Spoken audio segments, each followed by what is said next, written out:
નમસ્કાર, આપ જોઈ રહ્યા છો જેકેએસ ન્યૂઝ ગુજરાતી। વાત કરીએ તો અમરેલી નગરપાલિકા પાસે ચેતવણી બોર્ડનો અભાવ। ગટરના તૂટેલા ઢાંકણા ઉપર ચેતવણી બોર્ડની જગ્યાએ રેકડીઓ ઊભી કરવાનો વારો આવ્યો છે। ઢાંકણા વગરની કુંડીઓ ઉપર વાહન ચલાવવા મજબૂર લોકો ફરિયાદ પણ કેટલી કરે છે। અમરેલી એસટી ડેપો સામે ગટરનું ઢાંકણું તૂટી જવાથી લોકોને ભારે મુશ્કેલીનો સામનો કરવો પડ્યો હતો। આમ તો અમરેલી નગરપાલિકા નબળા કામોને લઈને ખૂબ જ વગોળાઈ ગયેલ છે, ખૂબ જ પ્રચલિત પણ છે।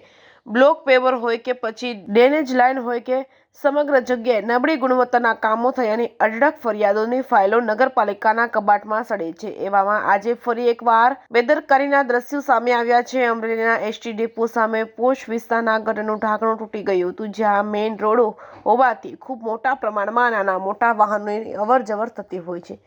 એવામાં નગરપાલિકાને તૂટેલી જગ્યાએ ચેતવણી બોર્ડ લગાવવાનું હોય, પરંતુ અહીં તો કઈ નવીન દ્રશ્યો જ જોવા મળે છે। ચેતવણી બોર્ડની જગ્યાએ રેકડીઓ ઊભી કરવી પડે છે। આ છે અમરેલી નગરપાલિકાની પ્રસિદ્ધ કેટલાક રોડ ઉપર ગટરના ઢાંકણા તૂટી ગયેલા જોવા મળે છે, જેના કારણે મોટા અકસ્માતની શક્યતાઓ વધી જાય છે। લોકો પોતાના જીવના જોખમે રોડ ઉપર વાહન ચલાવવા મજબૂર બને છે, ત્યારે નગરપાલિકા હવે ક્યારે જાગશે તેવા સવાલો લોકોમાં ઉઠી રહ્યા છે। જેકેએસ ન્યૂઝ ગુજરાતી સાથે જૈનિક સોજિત્રા, અમરેલી।